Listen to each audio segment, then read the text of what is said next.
가와니시 히로미 씨는 한국에서 프리랜서 작가로 활동하고 있는 일본인입니다. 그녀가 국내 언론을 통해 기고한 한 칼럼에는 한국에서 KTX를 탄 일본인들의 놀라움이 생생하게 기록돼 있는데요. 잠시 읽어드리겠습니다. KTX를 탈 때마다 개찰구가 없다는 점이 신기했다.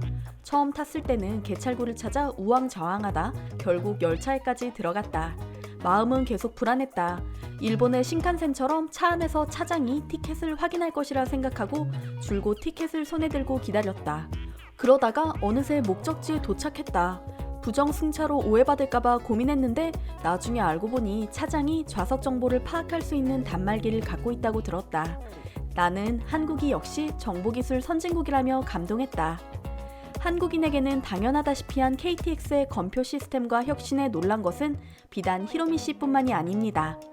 한때 할리우드 최고의 액션 스타이자 캘리포니아 주지사를 지낸 아놀드 슈워제네거가 주지사에 당선된 후 한국을 방문했을 때 가장 먼저 체험한 것은 바로 KTX였다고 하는데요. 온전히 국내 기술로 개발된 고속철도 열차인 KTX를 시승한 후 감탄을 쏟아냈다고 합니다. 당시 그는 재정난에 허덕이면서도 끈질기게 고속철도 건설 사업을 추진하고 있는 캘리포니아주를 대표해 해결 방안을 찾고자 한국에 온 것이었습니다. 한국의 선진 철도 시스템에 깊이 감명받은 그는 캘리포니아주에서 의욕적으로 철도 사업을 추진했다고 하죠. 이처럼 일본과 미국, 프랑스 등 전 세계 철도 선진국의 마음을 사로잡은 KTX만의 비결, 과연 무엇이었을까요? 고압적이며 자존심 강하기로 유명한 일본의 관료와 경제인들이 한국의 이것 앞에서 핸드폰을 꺼내 사진을 찍고 감탄하느라 여념이 없습니다. 한국 스마트시티 시찰 투어단이라 이름 붙여진 한 무리의 일본인들은 사실 일본 내에서 막강한 권력을 지닌 각 분야의 전문가로 손꼽히는 이들이었는데요.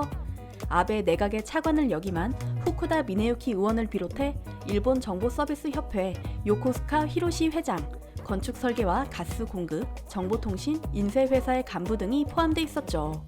이번 방문 전에는 일본 고속철 신칸센을 운행 관리하는 JR의 본사 임원 40명이 한국을 찾아오기도 했는데요. 그들의 눈길을 쏠린 곳은 바로 KTX의 탑승구 앞 빈 공간이었습니다. 저기 노란색 선을 봐주세요. 저기가 개찰구가 있던 자리입니다. 시차를 주도하던 이 코퍼레이션.jp 대표 염종순 씨의 말에 일본인들이 화들짝 놀랍니다. 철도에서 필수 시설로 손꼽히는 개찰구가 없다니. 그렇다면 검표는 어떻게 하는지 도무지 짐작할 수 없었기 때문인데요. 염종순 씨의 설명이 이어집니다. 한국에서는 인터넷 예매가 활성화되면서 탑승구 앞에서 일일이 티켓 검사를 할 필요가 줄어들어 코레일에 개찰구를 없앤 겁니다. 개찰구 검표라는 번거로운 절차가 없어지자 손님들은 곧바로 열차 지정석까지 가게 되어 편해졌고 철도 회사는 비용이 줄었습니다. 그러자 한 일본인이 조심스레 손을 들고 질문을 던졌습니다. 무단 승차의 경우가 많을 텐데 어떻게 검사를 하느냐고요.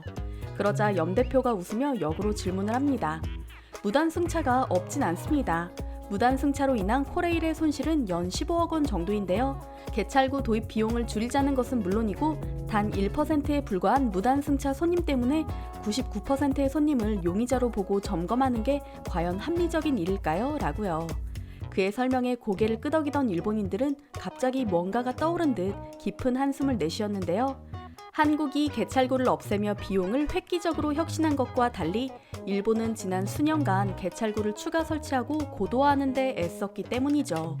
현재 일본에서 도쿄와 오사카 간 신칸센 요금은 무려 20만 원이 넘는데요.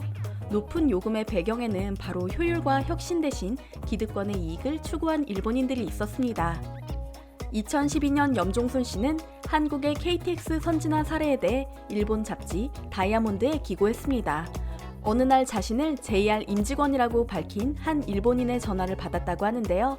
그는 잡지에 기고한 것이 사실이 맞다면 한국을 한번 방문해보고 싶다는 의향을 밝혔다고 합니다.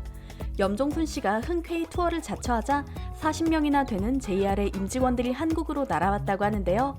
성심성의껏 현장을 안내하고 한국의 신기술에 대해 설명했으나 저녁 회식 자리에서 한 사람이 그에게 다가와 묘한 부탁을 했다고 합니다. 그는 일본에 돌아가면 개찰구를 없애자는 이야기를 하지 말아달라고 간곡히 당부했다고 하는데요. 알고 보니 그는 JR 본사에 개찰구 기계를 납품하는 자회사의 대표였다고 합니다. 이처럼 한국 KTX의 선진 사례를 몸소 체험하고도 눈을 감고 외면한 JR은 그 후 개찰구 고도화 방안을 적극적으로 추진했습니다. 한꺼번에 최대 4장의 열차표를 처리할 수 있고 표를 아무렇게나 집어넣어도 곧바로 인식할 수 있도록 개량한 기계가 역에 자리 잡기 시작했는데요. 한 대당 무려 5천만 원이나 하는 개찰구 기계는 일본 전역에 1만 대 정도 설치됐으며 도입 비용도 엄청난데 해마다 들어가는 유지 보수 비용 또한 무시할 수 없는 수준이라고 합니다. 통상적으로 도입비의 20%를 차지하는 유지보수 비용이 해마다 더해지다 보니 일본의 IT 시스템은 비용 절감을 도모하는 것이 아니라 오히려 고비용 저효율을 초래하고 있다고 하는데요. 그들은 이제라도 잘못된 시스템을 바로잡고자 한국에 찾아온 것이죠. KTX 외에도 일본인들이 크게 놀란 한국의 IT 시스템은 바로 서울시 내 4천여 곳의 버스 정류장 현황을 실시간으로 볼 수 있는 서울시 버스 정보 터미널이었습니다. 이 시스템은 단순히 교통 상황을 확인하는 것뿐만 아니라 다각도로 빅데이터를 활용하는 데 중점을 두고 있습니다. 이곳에서는 일정한 간격을 유지하지 않고 운행되는 버스 번호를 확인해 버스 회사에 알리거나 너무 사람이 많아 붐비는 곳, 혹은 이용객이 하루 한 명으로 극히 적은 곳 등을 데이터를 통해 분석하는 데 중점을 두고 있는데요. 서울시의 4천여 곳에 달하는 버스 정류장 중 당시 문제가 있다고 나타난 곳은 단 14곳. 그만큼 서울시의 교통은 효율적이고 체계적으로 운영되고 있습니다. 방대한 양의 빅데이터 활용을 바탕으로 세계 어느 곳에도 없는 효율적인 교통 시스템을 만들어낸 한국의 현실에 일본인들은 그야말로 입을 벌리며 감탄했는데요. 투어에 참여한 후쿠다 미네유키 의원은 한국의 전자정부와 일상생활 속에서 일어나고 있는 혁신 사례를 보고 매료될 수밖에 없었다며 벌써 5번째 한국에 와서 IT 기술과 아이디어를 배워가고 있다고 밝혔는데요. 일본보다 훨씬 빠르고 역동적으로 IT 기술을 접목해 혁신을 일궈내고 있는 한국이 부럽다며 감탄을 쏟아냈습니다. 또한 이번 시찰단에 참가한 정보통신기업의 한 간부는 일본에 귀국한 다음 날 염 대표에게 이런 내용의 메일을 보내왔습니다. 이번 스마트시티 시찰 결과를 회사에 보고하자 우리 회사의 회장이 전 임직원을 대상으로 한국과 일본의 수준 차이를 인식해야 한다고 호소했습니다. 한국에서의 깨달음을 바탕으로 우리는 우리 회사가 할 수 있는 일을 하려고 합니다. 앞으로도 한국과 인연을 이어가며 한국의 스마트시티 분야에 관해 공부를 계속하고 싶습니다. 라고요. 지금까지 한국 스마트시티 시찰에 참여한 일본인들은 약 5천여 명으로 일본 정부의 장차관 4명을 포함해 금융, 의료, 건축, 정보통신 기업 등 다양한 분야의 사람들이 한국을 다녀갔다고 합니다. 또한 공영방송 NHK에서도 한국의 스마트시티 현황에 대해 특집 방송을 방영하기도 했는데요. 아직도 호적 등본 등 신상정보 기록을 떼려면 본적지에 가야 하는 일본의 입장에서 한국을 바라보면 정말 신세계라고 표현할 수밖에 없을 듯합니다. 효율적인 의료 시스템, KTX, 지하철 등 편리한 대중교통수단, 어디서든 접속되는 와이파이와 편리한 생활 서비스 등 전 세계인의 부러움을 사고 있는 한국. 앞으로 또 어떤 혁신을 만들어갈지 기대됩니다. 뉴욕타임스, LA타임스, CNN 등 요즘 미국 주요 언론의 생활문화 섹션에서 빠지지 않고 등장하는 기사 주제가 있습니다. 바로 한국입니다. K-팝과 K-드라마와 같은 콘텐츠 위주로 다루던 그들이 최근에는 한국의 모든 것을 파헤치겠다며 탐사 보도까지 감행하고 있는 상황인데요. 얼마 전 LA타임스 한 기자가 팬데믹 상황에서 한식당에서 바베큐를 먹는 것이 안전한지에 대해 미국 유명 배우 및 의사와 함께 실험에 나선 것은 물론이고 다른 한 기자는 서울까지 날아와 비밀스러운 식당들을 탐험한 후 기사로 게재했죠. 이런 움직임은 미국 사회 내에서 한식이 하나의 주류 트렌드로 자리 잡고 있다는 방증이 아닐까 생각되는데요. 미국인 기자의 눈에 비친 한국의 식당, 어떤 모습이었는지 함께 살펴보겠습니다. LA타임스의 유틸리티 저널리즘 팀은 사람들의 삶과 깊숙이 연관된 기획 및 탐사 보도를 주로 하는 이들로 현장 경험을 한 후 기사를 싣는 것을 원칙으로 합니다. 이 팀의 부편집장인 에이다 챙은 평소에 한국 음식을 즐겨 먹었으나 코로나19 사태 이후로 음식을 한데 모아 나눠 먹는 한식당에 가기 꺼려진다는 주변 사람들의 이야기를 듣고 흥미로운 기획을 하는데요. 그녀는 한국식 바베큐 전문점에서 여러 사람이 함께 음식을 먹는 것이 과연 안전한가라는 주제로 전염병 전문가인 의사 캐서린 쿼터즈와 굿 트러블에 출연한 배우 셰릴 콜라와 함께 LA에 있는 바베큐 식당으로 향합니다. 일단 이 부분부터가 다소 신기하게 느껴집니다. 한인들이 많이 사는 LA라는 도시 특성상 충분히 가능한 기사이긴 하지만 미국의 정통 언론 중 하나로 손꼽히는 LA 타임스에서 유명 배우와 잘 나가는 의사를 대동해 기획 보도까지 할 콘텐츠인가 싶을 정도이기 때문이죠. 그만큼 미국 내에서 한국 음식이 사랑받고 있다는 의미가 아닌가 싶은데요. 또한 한국식 바베큐라는 예를 들긴 했지만 이 기획은 코로나 시대에 음식을 나눠 먹는 것이 안전한가라는 물음에 대한 답이기도 했죠. 어쨌든 한식당에 도착한 이들은 입구부터 이루어지는 체온 체크와 야외에 적당한 거리로 떨어져 있는 테이블에 만족감을 표합니다. 대부분의 한식당이 위생 수칙을 잘 지키고 있다고 평가하며 하나의 접시에 서빙되는 국과 반찬 등에 대해서도 어떻게 하면 위생적으로 나눠 먹을 수 있을지 설명을 곁들이는데요. 아시아 공동체에서 음식을 나눠 먹는 것은 매우 자연스러운 일이며 가족주의와 같은 공동체 개념에서 나온 것이라는 해석도 있지 않습니다. 의사 캐서린 쿼터즈는 한식당에서 식사할 때 실행하면 좋을 몇 가지 수칙을 제시합니다. 환기가 잘 되는 야외에서 식사하는 것이 좋으며 반찬을 덜어먹는 별도의 서빙 도구를 사용하는 것이 바람직하다는 조언과 함께 모든 사람이 예방 접종을 했다면 감염 위험은 더 낮아질 것이라 덧붙였죠. 혹시 자신의 입에 닿은 젓가락을 사용한다면 반대로 뒤집어 손잡이 부분으로 음식을 집는 것도 좋다고 충고하는데요. 그녀는 이렇게만 해도 감염 위험을 크게 낮출 수 있으며 한식당에서의 식사로 인한 감염을 크게 걱정하지 않아도 된다고 말했습니다. 반면에 뷔페는 낯선 사람과 음식을 나눠 먹는 곳이기 때문에 훨씬 위험할 수 있으며 뷔페 식당 자체가 세균이 많을 수밖에 없는 환경이라고 말했죠. 즐겁게 식사를 마친 이들은 기본 위생 수칙만 지킨다면 한식당에서 식사는 문제가 되지 않는다고 강조했는데요. 한식당 탐험에 나선 것은 이들뿐만이 아니었습니다. LA타임스에서 사상 최초로 한국의 음식점이 단독으로 대서특필된 사례도 있었습니다. 기사를 쓴 이는 미국의 저널리즘상인 퓰리처상을 수상한 최초의 음식 비평가로 널리 알려진 조나단 골드 기자. 그는 이번 취재를 위해 손님으로 가장해 LA에 있는 한국식 바베큐 식당을 3-4차례나 방문했으며 매번 2시간 이상 체류했다고 하는데요. 그는 기사를 통해 LA에 있는 한식당 100정의 음식은 태초의 맛이다라며 세계적인 수준의 레스토랑으로 미국인들의 입맛을 사로잡았다라고 극찬했습니다. 또한 그릴에 구운 한국식 갈비구이와 100정 특유의 불판에 나오는 계란찜, 콘치즈 구이, 이와 곁들여 먹을 수 있는 한국 전통 발효 음식인 김치와 동치미는 환상적이었다고 표현했는데요. 한국에서는 사실 평범한 축에 속할지도 모르는 바베큐 식당을 이토록 극찬하는 미국인들의 모습에 슬며시 미소가 지어집니다. 이뿐만이 아닙니다. 진짜 한국 식당을 보여주겠다며 아예 한국까지 날아온 LA타임스의 기자도 있었는데요. 식당뿐만 아니라 그곳에 깃들어 있는 문화까지 담아내 많은 미국인의 공감을 얻었습니다.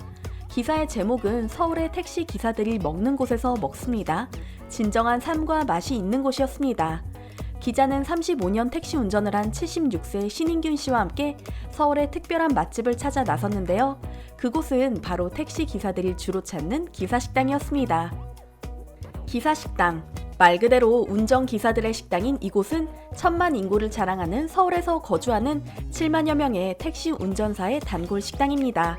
대부분의 레스토랑이 점심시간 후 휴식을 취하고 직장인들이 퇴근 시간을 기다리는 늦은 오후, 택시 기사들은 끼니를 해결하기 위해 이곳에 옵니다. 35년 동안 택시 운전을 했다는 신인균 씨는 순천 기사식당의 오랜 단골입니다. 그는 김이 모락모락 나는 흰 쌀밥 한 그릇을 야채와 생참치와 버무려 오이김치를 올린 뒤 한 숟가락 떠 입에 넣습니다. 이곳의 식사 비용은 겨우 $5. 저렴하고 음식이 빠르게 나와 택시 기사들이 찾는 곳이죠. 한국의 택시 기사에게 그가 어디서 식사를 하는지 물어보면 아마 택시를 타고 있는 동안 대화가 계속 이어질 정도로 많은 이야기를 해줄 겁니다. 과대평가된 식당은 물론이고 주인이 바뀌기 전까지 좋았던 식당, 젠트리피케이션의 희생양이 된 어느 식당에 대해서도요. 그는 어쩌면 자신의 아내보다 자주 보는 기사식당의 주인에 관해서도 이야기할 겁니다. 매일매일 자신의 식당을 찾는 기사들에게 허리가 좋지 않거나 당뇨병이 있는지 물어보기도 하고 코로나19로 인한 상황을 함께 안타까워하는 기사 식당의 주인 말이죠. 이 부분을 읽으니 서울에서 택시를 탄 후 기사님 어느 식당이 맛있어요? 라고 묻는 기자의 모습이 눈에 그려지는 것 같은데요. 기자는 식당에서 낙지볶음밥 한 그릇을 먹고 있는 67세 서주원 씨에게 순천 기사식당을 자주 찾는 이유를 물었습니다. 내가 이곳에 속해 있는 듯한 기분이 들기 때문이죠. 그의 말처럼 식당의 주인은 그와 같은 고향 출신이라고 하는데요. 우연히 이 식당을 발견한 후 익숙하고 편안한 맛에 위안을 느낀 서주원 씨는 다른 식당에서는 거의 먹지 않는다고 덧붙였습니다. 기자는 급속하게 변화된 서울의 도심 속에서 수십 년간 기사식당을 운영하고 있는 서금자 씨에 대해서도 이야기합니다. 서금자 씨는 24세부터 두 아이를 혼자 키우며 순천 기사식당을 열었다고 하는데요. 비가 오면 물이 새고 벽 한쪽이 무너진 허름한 곳에서 처음 식당을 열었던 그녀는 어엿한 식당 건물을 세우게 됐고 여전히 지금도 운전기사들을 맞이하며 직접 요리하고 있습니다. 서울의 택시 운전사 10명 중 9명이 50세 이상이기 때문에 그들의 입맛에 맞춰 불고기, 생선구이, 찌개와 같은 한식을 제공하고 있는데요. LA타임스는 기사식당을 정기적으로 찾는다는 한국계 미국인 음식 블로거 제이슨 김의 말을 인용해 기사식당의 미래에 대해서도 언급합니다. 한국은 급격한 변화에 놓여 있고 기사식당 또한 곧 사라질지도 모른다. 기사식당이 한번 사라진다면 다시는 찾을 수 없을 것이다 라고요. 진짜 맛집을 찾고 싶다면 그 지역 택시 기사님들께 물어보라는 말이 있죠. 한국식 정서가 듬뿍 담긴 기사식당을 보도한 LA타임스의 기사를 보니 어쩌면 가까운 시일 내에 사라질지도 모르는 것들에 대한 아쉬움이 생겨납니다. 여러분의 마음속에 간직한 맛집은 어디인가요? 지구 반대편에 있는 콜롬비아. 한국인에게는 다소 낯선 나라지만 한국과 콜롬비아의 관계는 생각보다 훨씬 끈끈합니다. 무엇보다 콜롬비아는 중남미에서 유일하게 한국전에 참전한 역사를 지닌 형제 국가인데요. 이반 두케 마르케스 콜롬비아 대통령이 팬데믹 상황에도 불구하고 한국을 찾아와 진정한 우정을 과시하기도 했죠. 두케 콜롬비아 대통령은 방한 전 자신의 트위터에 총 27번이나 한국과 관련된 트윗을 남겼는데요. 그는 콜롬비아에서 출발하면서 역사적 관계 강화를 위해 한국을 국빈 방문한다고 올렸으며 정상회담 후 콜롬비아에 도착해 이번 방문으로 우리는 한국과 형제 관계를 강화하고 혁신적이고 지속 가능한 IT 분야의 양국 간 협력을 진전시켰다. 우리를 친절하게 맞아준 형제들, 한국 국민들에게 감사와 애정을 전한다고 소감을 밝혔죠. 무엇보다 양국 정상의 만남에서 한국과 콜롬비아 국민들의 마음을 사로잡은 이야기가 있었습니다. 바로 한 콜롬비아 병사와 한국인 전쟁 고아의 사연이었죠. 지구 반대편에서 한국의 자유와 평화를 수호하기 위해 먼 길을 달려온 콜롬비아 용사는 5,100명. 참전 용사들을 태우고 카르타헤나에서 출발한 배는 당시 7개월이나 걸려 한반도에 도착했다고 하는데요. 콜롬비아 병사들은 흑운 토령 전투, 금성 진격전, 불모고지 전투 및 동해 보급품 수송선단 호위 작전 등에 크게 이바지했으나 안타깝게도 213명이 전사했고 448명이 부상을 입었다고 합니다. 이름도 들어보지 못했을 생소한 나라를 위해 달려온 수많은 콜롬비아 젊은이들의 고귀한 희생과 헌신의 마음이 숙연해지는데요. 올해로 콜롬비아의 한국전 참전 70주년이었기에 양국의 정상이 모인 자리에서도 자연스럽게 한국 전쟁에 관한 이야기가 흘러나왔다고 합니다. 두케 대통령은 만찬에서 한국 전쟁의 화염 속에서 빚어진 양국의 특별한 인연에 대해 언급했다고 하는데요. 6.25 전쟁에 참전해 불모고지 최전선에서 싸웠던 한 콜롬비아 병사는 전쟁 고아가 된 아이를 발견해 막사에 데리고 가서 밥을 먹이고 돌봤다고 합니다. 유독 총명하고 사람을 잘 따르던 아이는 병사들의 사랑을 듬뿍 받았고요. 부모를 잃어 오갈 데 없던 아이는 자신도 콜롬비아로 데려가 달라고 간곡히 부탁했다고 합니다. 그러나 귀국 선박은 민간인의 탑승이 금지돼 달리 방도가 없던 상황이었는데요. 아이를 구했던 콜롬비아 병사는 지혜를 짜냅니다.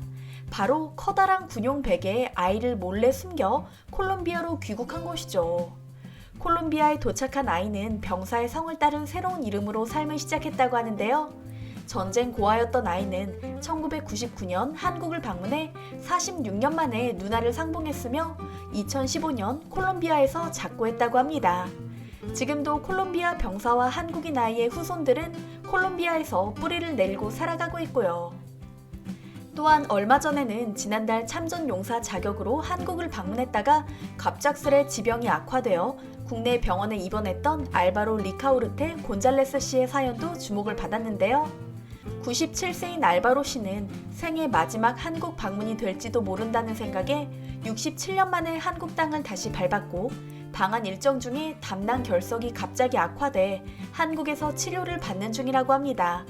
중환자실에서 치료를 받던 그는 다행스럽게도 건강이 많이 회복돼 콜롬비아로 곧 돌아갈 예정이라고 하는데요. 알바로 씨의 아들은 보훈처에서 편지를 보내 예상치 못한 어려운 상황에서도 우리 가족이 편안하게 느끼도록 애써준 한국의 노력을 우리 자손들은 영원히 기억할 것이라며 거듭 감사를 표해왔죠. 콜롬비아를 향한 한국의 보호는 이게 다가 아닙니다.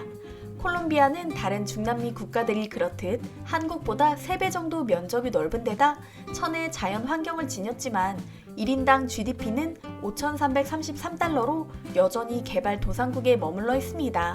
반세기 넘게 이어진 내전으로 인한 심각한 후유증과 마약 카르텔 때문에 오늘날까지도 경제적 어려움을 겪고 있는데요. 마약을 수출하기 위해 사설 잠수함까지 만들기 시작한 마약 카르텔을 퇴치하기 위해 골머리를 앓던 콜롬비아 정부는 한국에 조심스럽게 부탁을 합니다. 퇴역을 앞둔 초기함을 공유해 줄 수 있냐는 것이었는데요. 우리 해군은 흔쾌히 승낙한 것은 물론이고 동해급 초계함인 안양함을 완벽하게 정비해서 콜롬비아로 무상 양도했죠. 2017년에도 익산함을 추가로 양도하며 콜롬비아를 향한 끈끈한 우정을 증명했는데요. 익산함은 콜롬비아 독립운동가이자 6.25 전쟁에 참전한 함정명을 따 알미란테 토노함이라는 이름을 얻어 콜롬비아 해군의 카리브해 전담부대에 합류돼 마약 소탕 작전에 투입되고 있습니다. 이 일이 알려지자 한국을 향한 콜롬비아 국민들의 애정은 더욱 깊어졌습니다. 또한 콜롬비아는 요즘 한국 정부의 도움을 받아 팬데믹 상황을 관리하고 있는데요. 한국국제협력단 등을 통해 이뤄진 950만 달러 상당의 공적 개발 원조를 바탕으로 가까스로 코로나 상황을 컨트롤하고 있다고 합니다. 이 때문인지 콜롬비아 현지에서는 한국을 피로 맺어진 형제의 나라라고 부른다고 하는데요. 한번 입은 은혜는 끝까지 갚는 한국의 모습에 깊이 감동한 콜롬비아 정부는 최근 이색적인 행보를 보이고 있습니다. 우선 콜롬비아는 아시아 국가 중 유일하게 한국과 FTA를 체결했습니다. 두 나라의 대표적인 수입 물품은 한국은 휴대폰 부품, 콜롬비아는 커피인데요. 이외에도 수많은 품목이 FTA를 바탕으로 활발한 교역이 이뤄지고 있죠.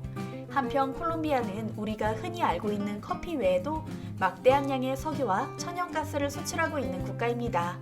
중남미에 매장된 석탄의 48%를 보유한 최대 석탄 보유국이며 석유 생산량 또한 전 세계 21위, 중남미 5위에 달한다고 하는데요. 어찌 보면 한국이 가장 필요한 자원을 지닌 자원 부국인 셈이죠. 그런데 최근 콜롬비아가 석유와 천연가스 수출에 있어 한국을 위한 예외 조항을 만들어 눈길을 끌고 있습니다. 콜롬비아의 석유와 천연가스 분야 대표 기업은 콜롬비아 석유공사 에코페트롤사로 정부가 약 89%의 지분을 소유하고 있습니다. 에코페트롤사는 하루에 70만 배럴의 원유를 생산하고 있는데요. 콜롬비아 정부의 주요 경제 수입원이라고 해도 과언이 아닐 중요한 석유 자원을 한국에게만큼은 더욱 저렴하게 원하는 만큼 주겠다고 약속한 겁니다. 원래 석유 수출은 통상적으로 대형 중개인들이 석유를 대량으로 구입한 후 수입을 원하는 국가에 판매하는 방식으로 이뤄집니다. 이 과정에서 중개인들이 중개 수수료와 차익을 통해 이익을 보는 것은 당연했으며 수입하는 입장에서는 필수 자원이다 보니 값을 부르는 대로 지불할 수밖에 없었습니다. 그런데 콜롬비아의 에코페트롤사가 아시아 국가 중에서는 최초로 한국과 직수출 계약을 맺은 것입니다. 한국으로서는 중개 수수료를 낮출 수 있는 데다 석유 생산국인 콜롬비아의 국영 기업과 직접 계약을 하는 것이기 때문에 보다 안정적인 석유 수입이 가능해진 건데요. 에코페트롤사는 직수출은 물론이고 직배송이라는 특혜까지 약속하며 양국 간의 신뢰를 더했습니다. 사실 이웃만 생각한다면 콜롬비아는 아시아 국가 중에서도 한국이 아닌 중국이나 일본을 선택했을 겁니다. 세계 최대 원유 수입국인 중국이 바로 한국의 옆에 있으니까요. 그러나 수십 년 동안 콜롬비아를 향한 의리를 지켜온 한국이었기에 콜롬비아 또한 양국의 우호 관계를 최우선으로 했습니다. 이에 감동한 한국석유공사는 코로나19로 애를 먹고 있는 에코페트롤사의 K방역 노하우를 전수하는 등 도움을 주고 있다고 하는데요. 앞으로 한국의 뛰어난 기술력과 콜롬비아의 부강한 자원이 합해져 시너지를 낸다면 두 나라의 발전은 무궁무진할 것으로 예상됩니다. 그야말로 형제의 나라라는 말이 가슴에 뭉클하게 와닿는 순간입니다.